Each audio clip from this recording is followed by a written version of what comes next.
Romanos capítulo 13, por favor, versículo 12. Romanos capítulo 13 y versículo 12. Vamos a estar leyendo la palabra del Señor ahí, introduciéndonos al mensaje de esta noche. Dice así la palabra del Señor. ¿Lo tiene, hermano? La noche está avanzada y se acerca el día. Desechemos pues las obras de las tinieblas y vistámonos las armas de la luz. Amén. Dejémoslo hasta ahí. El día de ayer arrancamos estos 3 noches de alabanza y de guerra espiritual. Y vimos un panorama, hicimos un panorama de lo que es la guerra espiritual. Descubrimos en la palabra, porque no podemos ver a nuestro enemigo, pero podemos ver las artimañas y las trampas que prepara. Vimos que el enemigo que tenemos es un enemigo que miente desde el principio. La Biblia dice que Él es el padre de toda mentira, que el Señor lo reprenda en el nombre de Jesús. Pero resulta que a través de la mentira, a través de la tentación y a través de acusaciones, ha logrado impedir el camino de mucho creyente en el trayecto hacia la vida eterna. Ha logrado destruir, porque la Biblia dice que Él vino para matar, robar y destruir.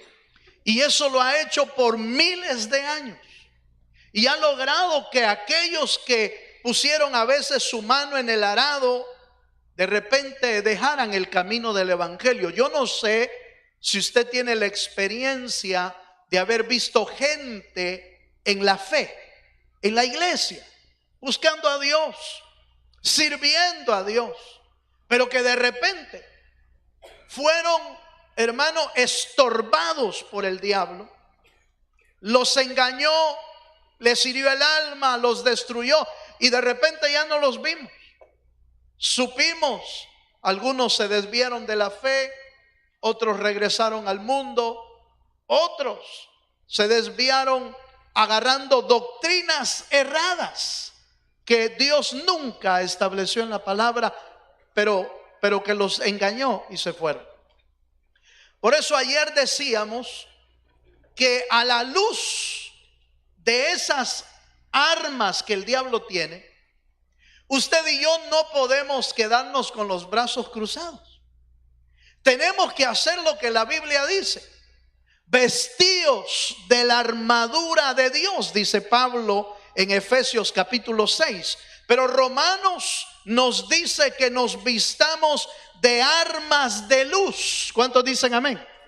Entonces hoy vamos a dedicar este tema a ese armamento. Pero antes, déjeme mencionarle 2 cosas importantes que el pasaje dice. La noche está avanzada y se acerca el día. Lo que Pablo quiere dejar bien claro es que cada día que pasa, usted y yo estamos más cerca del día de la redención para el creyente, para volar al cielo con Cristo Jesús. ¿Cuántos dicen amén? Cada día. Pero también debemos de tener claro que la noche, las tinieblas, está rodeando el mundo cada día más y está avanzando grandemente. Pero bienaventurados los que están esperando la venida del Señor, porque los que confían en el Señor no serán avergonzados. ¿Cuántos dicen amén? Aquel que prometió que va a venir por nosotros, también va a venir porque Él lo prometió. Él vino a la cita del dolor, a la cita de la muerte en la cruz del Calvario. Pero le aseguro que también vendrá en el día en que se va a gozar para llevarse a su pueblo al cielo. Dele un fuerte aplauso al Dios de los cielos. ¿Cuántos esperan ese día? ¿Cuántos esperan ese día? Bienaventurados los que esperan ese día. Pero ¿cómo debemos esperarlo? el apóstol Pablo prosigue y dice: desechemos pues las obras de las tinieblas. Este día es un día de oscuridad en el mundo entero. Este día, satanistas, brujos, hechiceros se reúnen y oran, ayunan, hacen conjuros y muchas otras cosas más para lograr detener el avance de la obra de Dios, para lograr detener el avance de la iglesia. Sin embargo, usted y yo debemos estar confiados, porque aquel que murió por su iglesia en la cruz del Calvario tiene el poder de sostener su iglesia. Tal es así que le ha dado el poder a su iglesia de que ni las puertas del infierno prevalecerán contra su iglesia. Dele un fuerte aplauso al Dios de los cielos. Pero ¿qué iglesia es la que va a prevalecer? Yo le hablé de dos cosas primero. Número uno, la iglesia que sabe que su Señor viene. La iglesia que sabe que el día de su venida está por venir. La iglesia que sabe que debe desechar las obras de las tinieblas. Ese ambiente de fiesta, ese ambiente de muerte no tiene parte con nosotros. ¿Por qué? Bueno, habrían muchas razones como para dar a conocer por qué usted y yo no participamos, pero déjeme mostrarle por lo menos rápidamente 4. Número 1, no exaltan a Dios. Número 2, promueven la oscuridad y la muerte. Número 3, nos envuelven en un mundo de espíritus inmundos. Y número 4, confunden al mundo. Esas 4 razones son suficientes para que usted y yo, como hijos de Dios y como cristianos, tomemos una actitud real, definida y seria ante esos ambientes de las tinieblas. Y el apóstol Pablo lo dice en Efesios capítulo 5, 11, la actitud que el creyente debe de tener. Y dice: no participéis de las obras infructuosas de las tinieblas, sino más bien reprendedlas. Amén, hermano. No, nosotros no somos una iglesia que cree que hay que sustituir la fiesta de Halloween por un Hallelujah Night. No se sustituye una fiesta diabólica con otra fiesta. No se sustituye.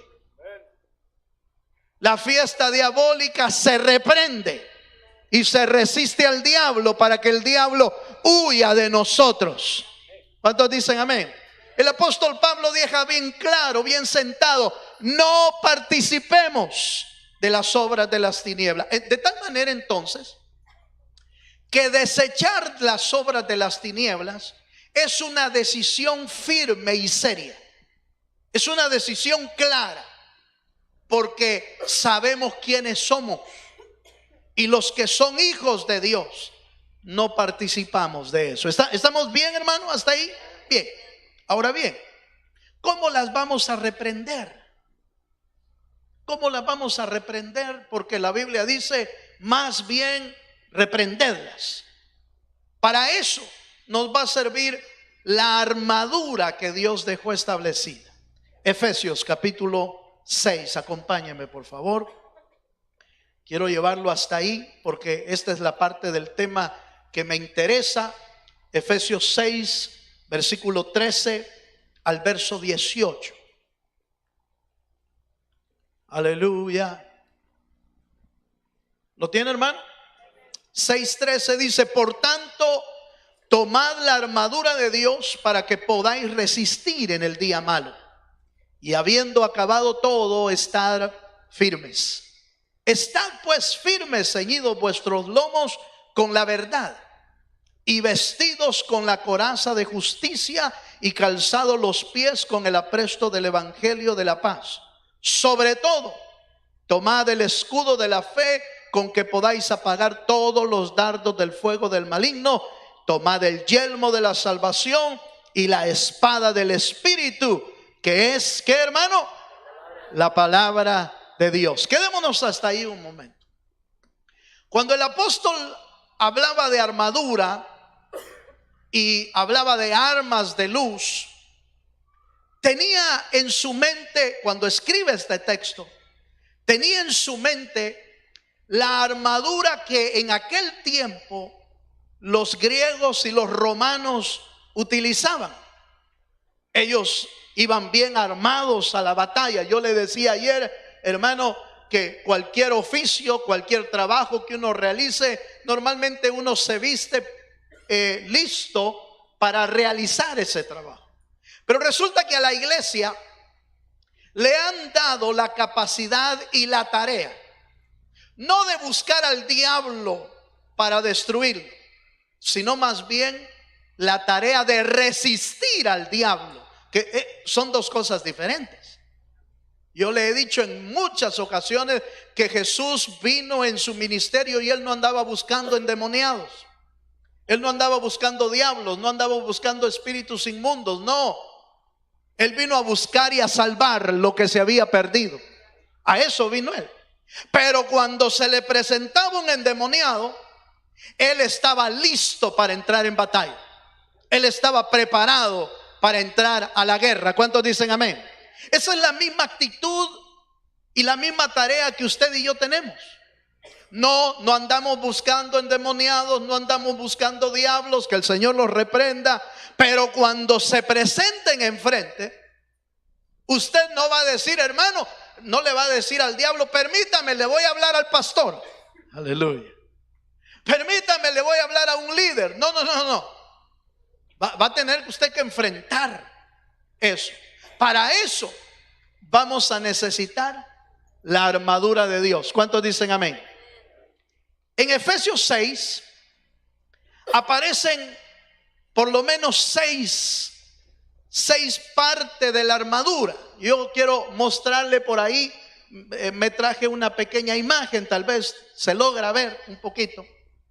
Y en esa imagen hay por lo menos 6 armaduras que componen la armadura entera del soldado que el apóstol Pablo tenía en mente cuando escribió este pasaje. Y por supuesto, la inspiración divina de Dios.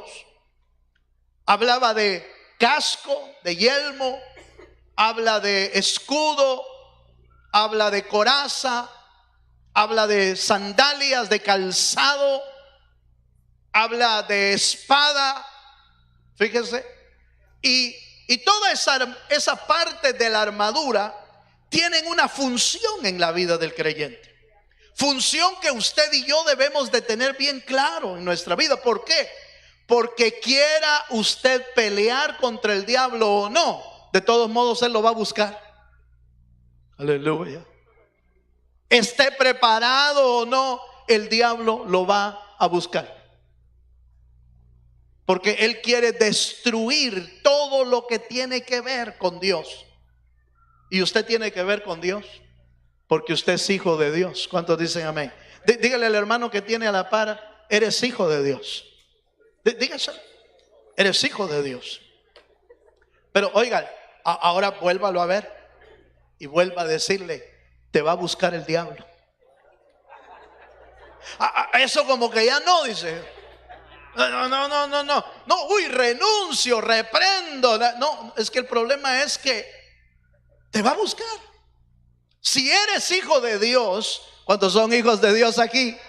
Si usted es hijo de Dios, lo va a buscar el diablo. Porque lo va a querer detener, lo va a querer destruir, le va a querer estorbar el camino. Sería difícil ver toda la armadura hoy, porque nos llevaría mucho tiempo, pero yo quiero compartir por lo menos 4 de esas armaduras. Número 1, hablemos un poco acerca de la coraza. Y dice la Biblia, la coraza de justicia. Oiga esto, la coraza de justicia, dice la Biblia allá en Efesios capítulo 6. Si pones la otra imagen, papito.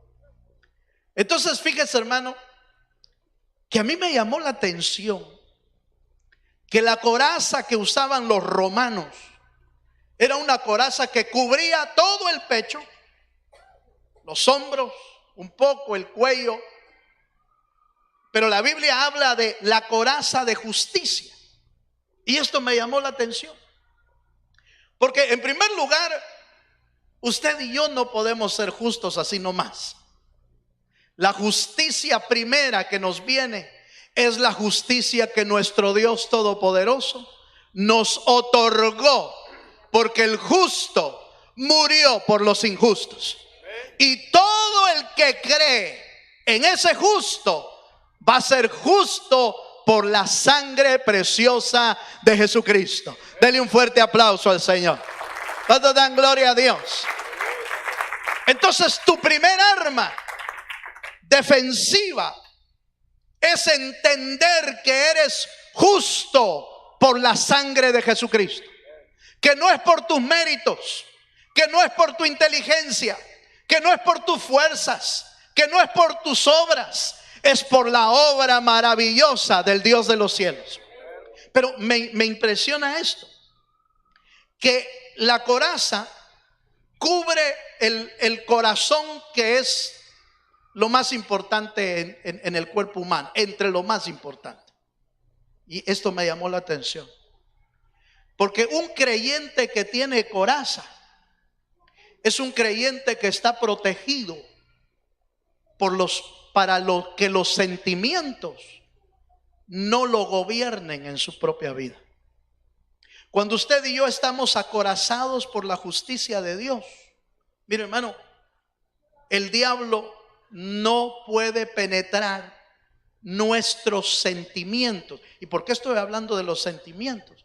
Porque un área sensible que el diablo ocupa es herir los sentimientos de las personas. Y una vez que los hiere los sentimientos, inmediatamente se detiene, se para y empieza a decir: no, yo mejor ya no voy a la iglesia, aleluya. No, yo que mejor ya no voy a la obra, mejor ya no quiero seguir adelante. ¿Por qué? Porque le atacaron los sentimientos. Lograron penetrar, el diablo logró penetrar los sentimientos. Y entonces los sentimientos nos empiezan a gobernar, a decir qué es lo que tenemos que hacer, a dirigir aún nuestros pensamientos. Por eso es que el creyente necesita coraza de justicia, con el propósito de que todo dardo que el diablo lance, si logra pasar lo que ya vamos a ver del escudo, lo detiene la coraza. Usted y yo, por ejemplo, no debemos tomar decisiones, jamás debemos tomar decisiones con nuestros sentimientos. Porque la Biblia nos dice bien claro que los hijos de Dios son guiados por el Espíritu. No sé si ha oído usted ese texto. Romanos dice ese texto.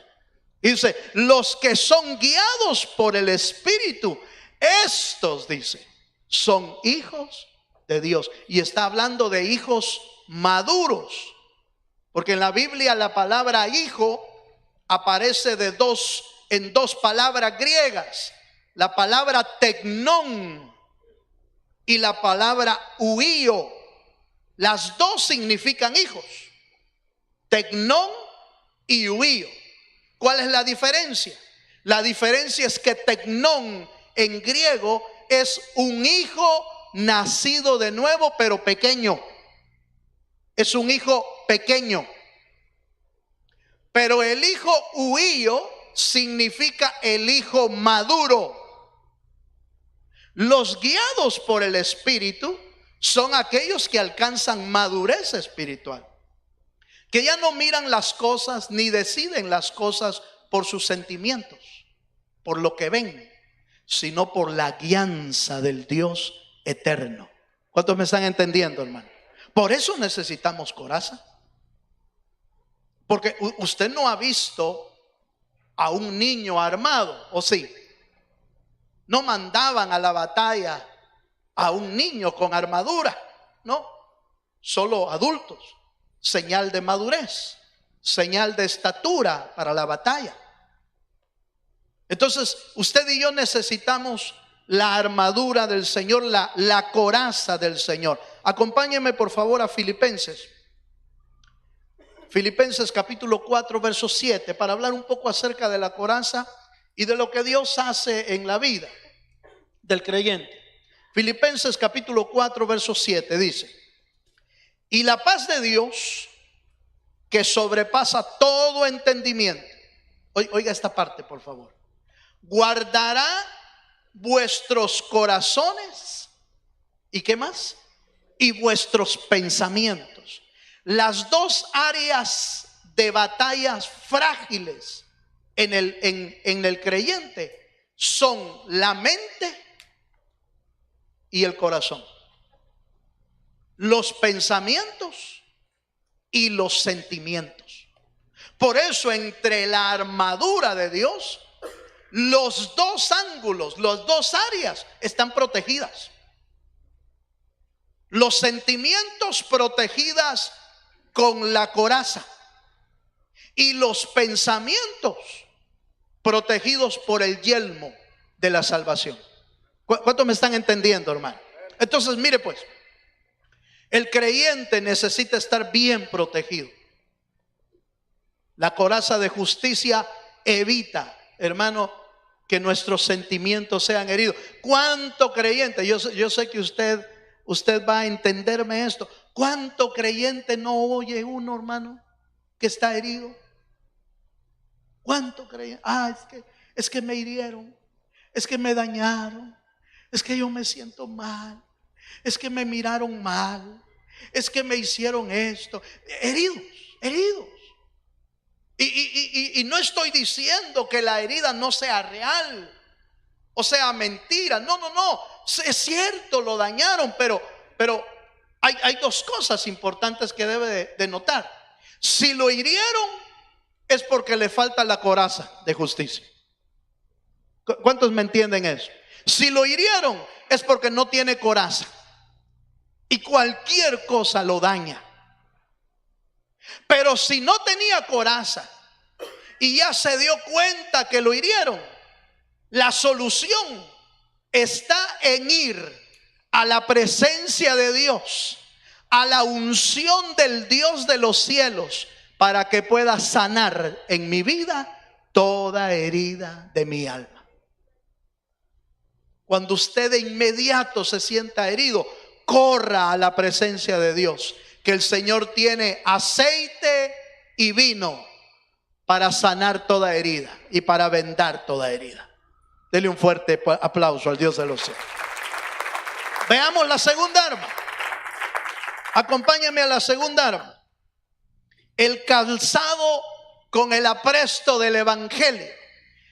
Mire, esas sandalias que ve usted ahí no son unas sandalias así sencillas. La mayoría de predicadores entienden las sandalias del apresto del evangelio como hay que estar listos para ir a evangelizar. La mayoría lo traducen de esa manera, lo interpretan de esa manera. Hay que estar preparados para ir a evangelizar. No, pero no está hablando de evangelismo, está hablando de guerra. Está hablando de resistir al diablo. Y entonces me llamó la atención que la palabra griega ahí de apresto significa preparación, pero no preparación para ir a evangelizar, sino preparación para pararse firme en el campo de batalla. Eso es lo que significa. Prepararse firme en el campo de batalla. Pero habla del evangelio, sí. El evangelio de la paz, dice. El evangelio que usted ha recibido le trae paz en medio de la tormenta y en medio de la batalla.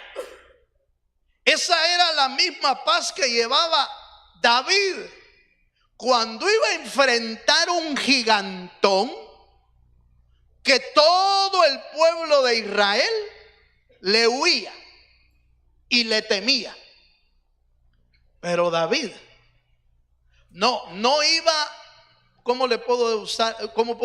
No iba como acomodado, iba confiando. ¿Sí me doy a entender? Iba confiando en que el que iba con él era más poderoso que el que estaba enfrente de él. Y entonces el apresto del evangelio, fíjese que en la palabra griega que yo encontré significa preparado para pisar suelo firme. Oiga, preparado para pisar suelo firme. Y la palabra calzado ahí significa sandalias de soldado que eran reforzadas con clavos, dice. Fíjense.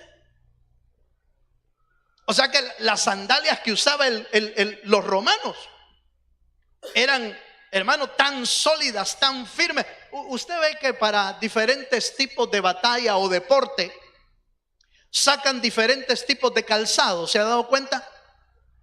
Para correr es un tipo de calzado, para caminar es otro tipo de calzado, para los que hacen carrera de velocidad. No sé si usted ha visto unos zapatos para carrera de velocidad, tienen hasta pines adelante.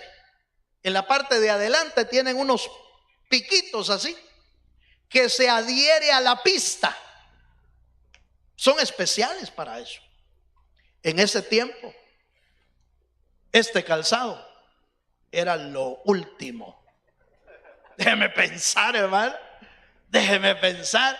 Era lo último en batalla. Y uno dice, ay Dios, ahí le cortan un dedo. Pero eso era lo último. Y Pablo tenía en mente eso cuando estaba escribiendo. El calzado que le permite pararse firme, confiado, confiando en el evangelio de Dios. Por eso quiero que vea usted en Juan capítulo 16 versículo 33, hablando de la confianza que trae el evangelio a nuestra vida. Juan capítulo 16 versículo 33 dice de esta manera: estas cosas os he hablado para que en mí tengáis ¿qué? Es el evangelio de la paz. El evangelio trae paz. Dice, estas cosas os he hablado para que en mí tengáis paz. En el mundo tendréis ¿qué? Tendréis guerras, tendréis aflicción, tendréis pruebas, tendréis luchas. Pero ¿qué dice? Pero confiad, yo he vencido al mundo. Ese es el evangelio que trae confianza. Ese es el evangelio que trae paz. Ese es el calzado del evangelio que te permite pararte firme frente a la adversidad, a la prueba, a la lucha, al ataque del diablo y decirle al enemigo, yo estoy confiado en mi Dios, porque Él es poderoso. ¿Cuántos dicen amén, hermano? Bienaventurados los que confían en Dios, porque no van a ser avergonzados. Bienaventurados los que reciben del Señor la ayuda, hermano, porque aunque su gigante sea mucho más grande que usted o que mi vida, mi Dios supera cualquier gigante. Mi Dios supera cualquier gigante. Por eso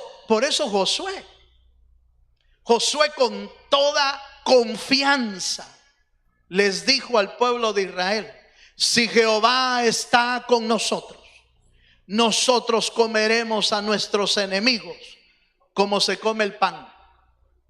¿Y cuántos le cuesta comerse el pan, hermano? ¿Le cuesta a usted comer pan? No.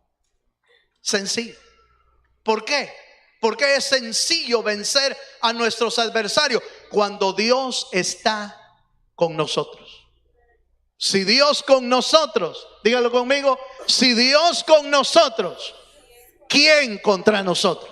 Dele un fuerte aplauso al Señor. concluir lo que es el calzado del evangelio, es la confianza y la seguridad que el evangelio te da.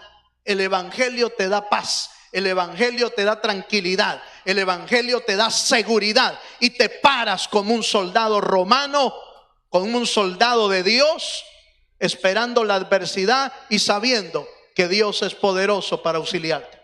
Número 3, el escudo de la fe. Dice la Biblia en Efesios, el escudo de la fe. Fíjese que cuando leí la palabra escudo, inmediatamente pasaron por mi mente diferentes tipos de escudo. Usted habrá visto escudos pequeños, escudos redondos, escudos triangulares, de diferentes. Pero el escudo que está hablando Pablo en el libro de Efesios, en el evangelio de Efesios, no es el escudo aspis en griego, que es un redondo chiquito que usa la caballería romana cuando va a la guerra, sino que Pablo se está refiriendo al escudo trureus, que es en griego, y que es este tipo de escudo largo que cubre al soldado, lo cubre desde los ojos hasta, en buen salvadoreño dicen chimpinilla, ¿sí? Chimpinilla, aquí. Ese escudo es tan grande que le cubre casi todo a uno, pero hay que saberlo usar. Aleluya. Porque la Biblia dice que ese escudo de la fe es el que apaga los dardos del maligno, dice. Este tipo de escudo no lograba apagarlo, pero lograba derribarlo a tierra. Y obviamente era apagado, pero lo cubría todo el cuerpo casi del soldado. Pero dice que ese escudo es el escudo de la fe. La Biblia dice en Hebreos que sin fe es imposible agradar a Dios. Pero también es imposible protegerse si uno no tiene fe. Es imposible. Acompáñenme por favor a Primera de Juan capítulo 5 versículo 4. Hablando de victorias, hablando de batallas, el apóstol Juan dice: porque todo lo que es nacido de Dios, oiga esto, Primera de Juan 5:4, porque todo lo que es nacido de Dios, ¿qué dice? Vence al mundo. Todo lo que es nacido de Dios. ¿Cuántos son nacidos de Dios aquí? La Biblia dice que usted y yo no somos nacidos por voluntad de varón ni por voluntad humana, somos nacidos por voluntad de Dios.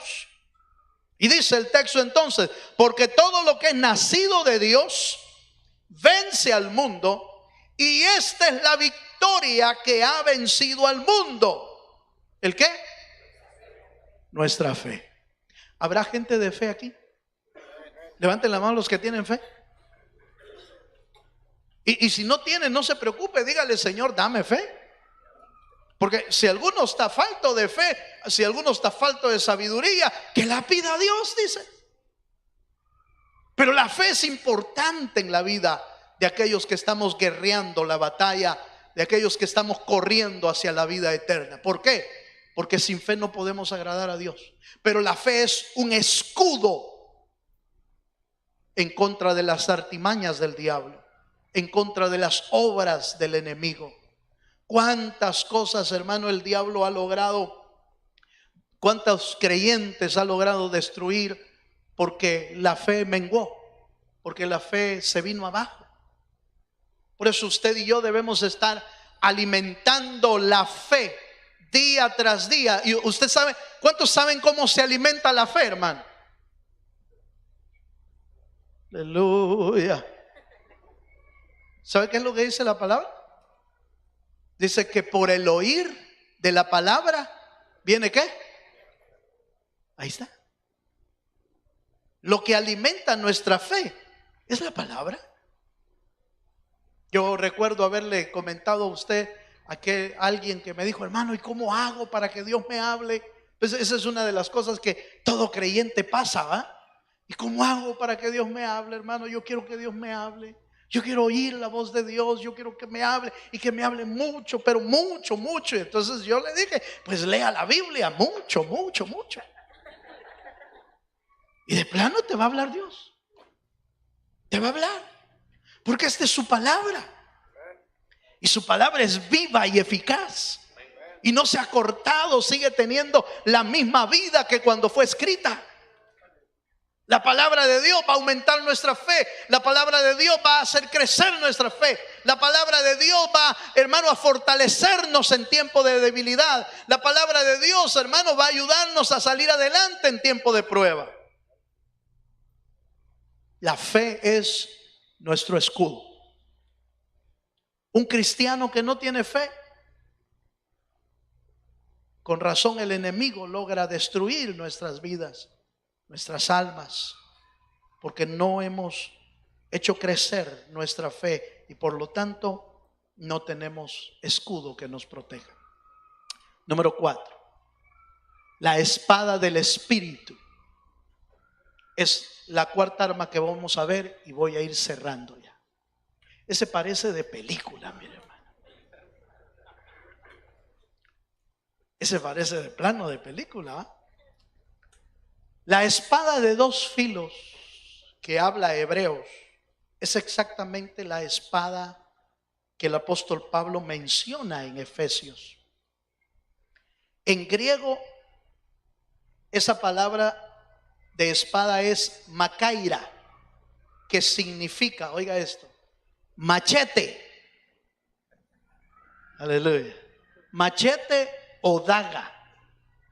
Era una espada no larga, sino una espada corta, 60 centímetros.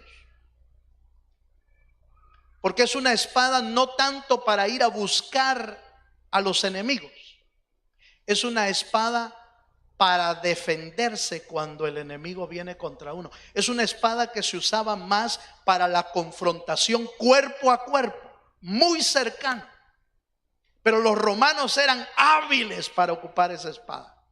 Eran hábiles. En el tiempo del Señor y en muchos pueblos, muchos usaban espadas grandísimas, largas, que con poco tiempo de batalla se cansaban y eran fácil presa de otros. Pero los romanos, ese tipo de espada era muy, muy ágil, y como tenía doble filo, la usaban para un lado y para otro y cortaba, hermano, a destajo. Porque cuando la Biblia dice doble filo, hermano, era filo. No como aquellos cuchillos que nosotros tenemos, hermano. Y ay, por Dios. Ay, Dios, hermano. No cortan nada. Pero la espada de dos filos, hermano, es un filo, pero ¿alguna vez usted ha probado, ha visto o ha sentido por error, como sea, el filo que tiene la Gillette? ¿Ha sentido ese tipo de filo? Los constructores a veces andan unas navajas así cuadraditas, que hermano, esa cosa es filosa, una pasadita y lo corta uno. Así era esa espada. Así era esa espada. Un filo, hermano, que cortaba cualquier cosa. Ahora, la Biblia menciona que esa espada es la bendita palabra del Señor, porque Hebreos lo dice de una manera clara. Porque la palabra de Dios, Hebreos 4:12 dice: porque la palabra de Dios es viva y eficaz y más cortante. Oiga, dice, y más cortante que toda espada de dos filos. Penetra hasta partir el alma y el espíritu, las coyunturas y los tuétanos. Fíjese que este tipo de espada, en alguna traducción en el hebreo, se refiere a los cuchillos que usaban los sacerdotes para descoyuntar los sacrificios. Era un cuchillo largo, afilado, de 2 filos, con una punta, hermano, pero tan fina que lograba, hermano, descoyuntar los de hueso con hueso a los sacrificios. Lograba cortar. Por eso dice que corta las coyunturas. ¿Usted sabe cuáles son las coyunturas, hermano? Las articulaciones, las uniones de los huesos. Ahí, esa es la coyuntura. Y ese cuchillo era tan afilado que lograba penetrarse en medio de los dos y separarlos, los huesos. Aleluya. ¿Cuántos dicen amén, hermano? Ahora, ¿por qué estoy hablando de eso, hermano? Porque, mire, hermano, hay una espada que es para defendernos contra las acechanzas del diablo. Jesús nos mostró cómo usa Él la espada. Cuando el diablo lo tentó en Mateo capítulo 4 en el desierto, fue tentado el Señor y le dijo el diablo: si eres el Hijo de Dios, haz que estas piedras se conviertan en pan. Si eres Hijo de Dios. No, dijo el Señor. Porque Dios, al ser tentado, pudo sacar de él la palabra que él tenía. Y la palabra exacta, la espada exacta: no solo de pan vivirá el hombre, sino de toda palabra que sale de la boca de Dios. Esa es la espada cuerpo a cuerpo. Cuando el diablo te ataca, cuando el diablo te dice: ya no hagas esto, cuando ya no sigas adelante, deja esto, ya no sirves para esto, entonces saca la espada. Cuando el diablo te acusa, recuérdale que eres hijo de Dios, que la Biblia lo dice y tú lo crees. Esa espada es palabra del Señor.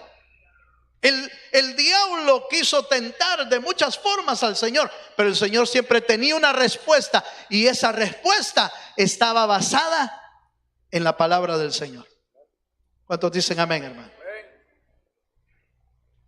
Nehemías capítulo 4 verso 14, termino. Nehemías 4:14, termino. Una vez que el pueblo de Dios se ha armado, el llamado es defender lo que Dios le ha dado en su vida. Es defender su casa, su vida, sus hijos. Es aprender a defenderlos en el Señor. Nehemías capítulo 4 versículo 14. Y si mis hermanos se quieren venir, vénganse por favor, yo ya voy a terminar.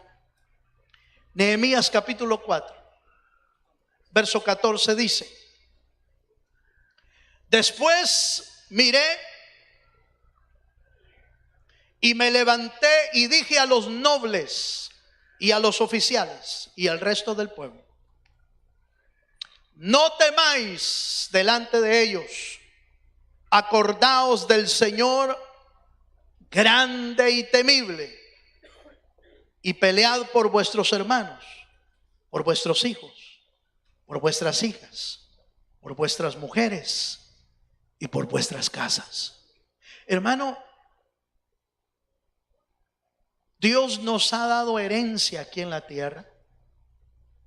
Dios nos ha dado familia. Dios nos ha dado hijos. Dios nos ha dado hogares.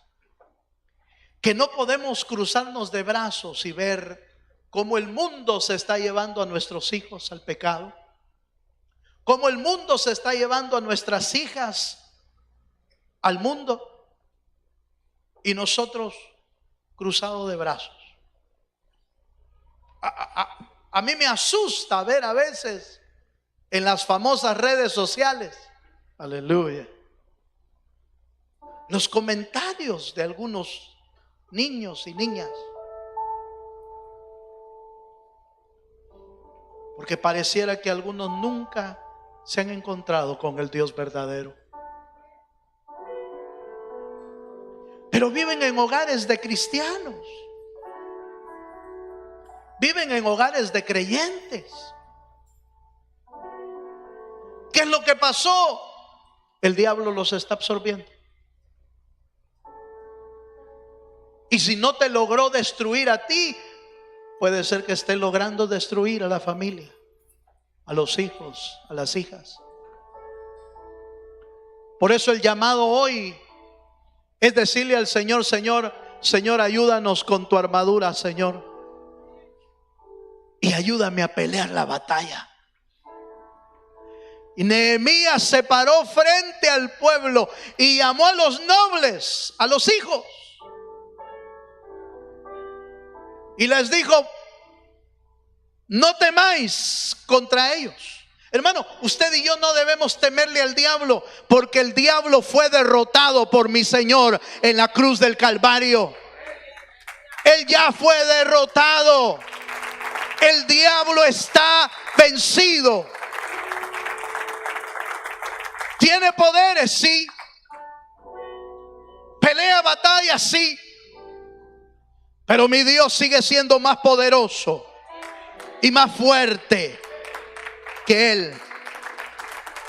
Y nos puede dar el poder y la autoridad para destruir toda obra del diablo que está haciendo en nuestra casa y en nuestra familia. No dejes que tu hijo sea arrancado hacia el mundo, hacia el pecado, hacia las fiestas paganas, hacia la inmoralidad. No dejes que se vaya. Peléalo. Peléalo. Ponte las armas de Dios y pelea tu batalla, y pelea la batalla de tu casa, de tus hijos y de tu familia. Póngase de pie conmigo, por favor. Aleluya. Póngase de pie. Y así puestos de pie, yo voy a invitarle esta noche a que juntos con mis hermanos de aquí de alabanza podamos ministrar al Señor, pidiéndole: Señor, danos la capacidad de poder pelear contra el enemigo y pelear por nuestras casas y por nuestros hogares. Si tú crees que Dios puede ayudarte, yo voy a pedirle allá a los niños, a las maestros que estén ahí, que se traigan los niños. Si usted se quiere venir aquí adelante, véngase conmigo, hermano. Su niño lo va a buscar aquí, porque yo quiero que juntos podamos pelear una batalla y decirle: Señor, ayúdame a guardar mi casa en la fe. Ayúdame a guardar mi casa en el río de Dios. Ayúdame a guardar mi casa en el río del Evangelio, y que nadie ni nada me pueda separar del camino vivo, del camino verdadero en el Señor. ¿Cuántos dicen amén? Véngase adelante, véngase. Yo le voy a pedir a los maestros que ahí le van a buscar a usted sus hijos. Los grandecitos, los bebitos no, porque esos no lo van a poder buscar. Pero los grandecitos sí, lo van a buscar a usted. Y yo espero que usted sea de los padres que están dispuestos a pelear su batalla. No se cruce de brazos. No vea crecer a su hijo y perderse en el camino. Pídale a Dios la fuerza, la entereza, la firmeza. Párese como buen soldado. Pablo le dice a Timoteo: sufre penalidades como buen soldado de Jesucristo. Aleluya. El diablo y el mundo celebran espíritus de muerte y de error, pero usted y yo buscamos la victoria de nuestras batallas en la presencia de Dios. Despacio, los niños, por favor, vengan a buscar a su papá ahí, a su mamá, y padres, agárrenmelo por ahí. Agárrenle la mano para que pueda orar también por ellos. En el nombre de Jesús. Eso es. Eso es. Si entonamos.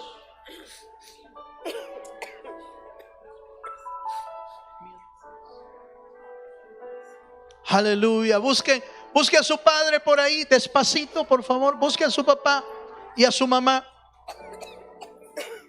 Si usted puede rodearlos, rodéelos. Como cubriendo, como la gallina cubre a sus polluelos. Tómele la mano.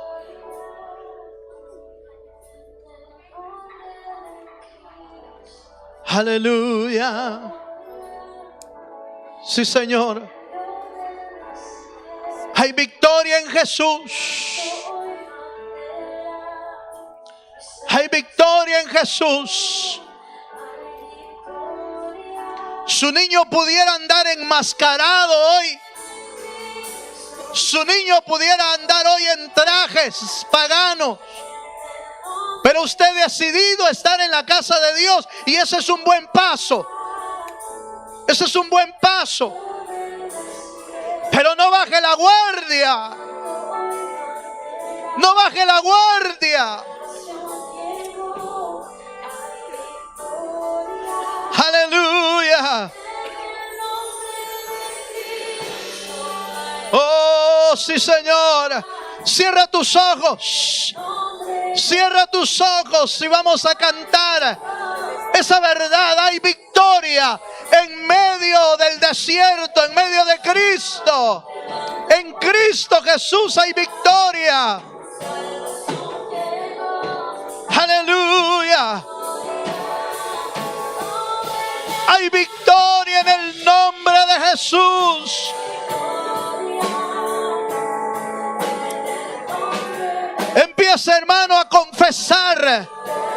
A confesar, Señor, hay victoria en el nombre de Jesucristo. En mi casa, en mi hogar, con mis hijos.